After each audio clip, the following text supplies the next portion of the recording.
వ్యభిచారంగా మార్చుటకు ఏ timing లోనే కూడా నీ మీద దాడి చేస్తుందని ప్రభు పేరుతో మనవి చేస్తున్నాను. చదువు.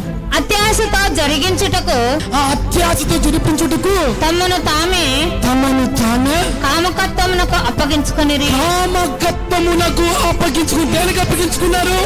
దేవుడికి కాదు, శరీరాన్ని ఎందరితోనో ఏ విధంగానో భయంకరంగానో అపవిత్రతను చేర్చుకోవాలని కామత్వానికి దయ్యానికే తన శరీరాన్ని అప్పగించుకునేటువంటి వ్యక్తులు ఈ లోకంలో చాలా మంది ఉన్నారు. కాబట్టి మిమ్మల్ని మీరు జాగ్రత్త పరుచుకోమని ప్రభు పేరుతో మనవి చేస్తున్నానండి. యెషయా గ్రంథం 3వ అధ్యాయం 16వ వాక్యం. మరియు యెహోవా సెలవిచ్చేదేమనగా సీయోను కుమార్తెలు గర్విష్ఠురాండ్రై. ఏంటంట గర్విష్ఠురాండ్రై అంటే ఒక వ్యక్తిని వ్యభిచారంగా మార్చుటకు దానికి ముందే ఆ వ్యక్తిలో ఏం ప్రవేశించదంటే దేని లెక్క చేయకుండా. ఇప్పుడు నేను ఉన్నా అనుకో, వాక్యం చెప్పా, మీకు మీ జీవితం ఎందుకు చెప్పా, మీరు చచ్చిపోయినందుకు ఈ విధంగా ఉండాలని చెప్పా, మీరు మరణించేంత వరకు ఈ విధంగా ఉండాలని చెప్పా, మీ భవిష్యత్తులో సాతాను ఎన్నో ఆలోచనలు వేస్తాను, దాని నుంచి విడుదల పొందని చెప్పా. మనం లెక్క చేయలేదు అనుకో, అని ఏమంటారు? చెప్పండి గర్వం అంటారా కదా. దేవుడు సుప్రీం, కొంతమందికి పెద్ద గర్వం, దేవుడు దెబ్బ కొడుతూనే వింటారు. హల్లెలూయా. కొంతమంది దేవుడి మాట వినక ఆ గర్విష్ఠురాళ్ళై మెడ చాచి నడుచుచు ఓర చూపులు చూచుచు చూడండి, దయ్యంకో లక్షణం. మనుషులు చూస్తానే ఈమెకున్న రోగం మెడ రోగం. ఏం రోగం? అతని మీద కన్ను పడిందా ఈ తలకాయ మెడ ఎన్ని వంపులు తిరుగుతాదో వాడిని లాక్కోవాలి, ఆ పాపను లాగాలి, అతన్ని లాగాలి. ఏం రోగం? మెడలో పనిచేస్తుంది దయ్యం. మెడ చాపి నడుచుచు ఓర చూపులు చూచుచు.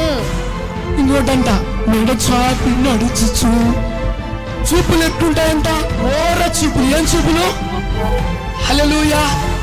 ఈ చూపులండి దయ్యం చూపులు. ఏం చూపులు? ఓర చూపులతో నిన్ను లాక్కెళ్ళడానికి సాతాను చాలా ప్లాన్ చేస్తుందండి. అందుకే సాతాను యొక్క చూపులు ఎట్లుంటాయి తెలుసా? మామూలు చూపులు కాదు.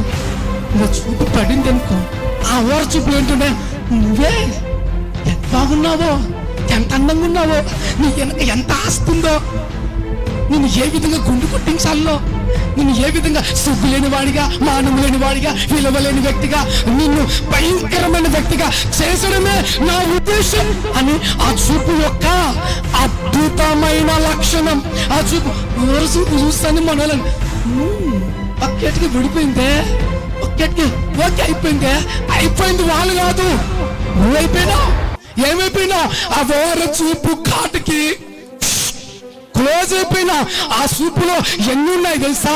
నీ సిగ్గు, నీ మానం, నీ యొక్క బ్రతుకు, నీ యొక్క నాశనం, నీ యొక్క రోగం, నీ యొక్క పరువు టోటల్లీ కలిపి ఆ ఒక్క చూపును దయ్యం పెట్టి నేను చూసింది. ఇక AK-47 గన్ను కూడా పనికిరాదు నీ ముందుకి. ఆ గన్ను ఊపిందండి. దానికి ఉన్న లక్షణం.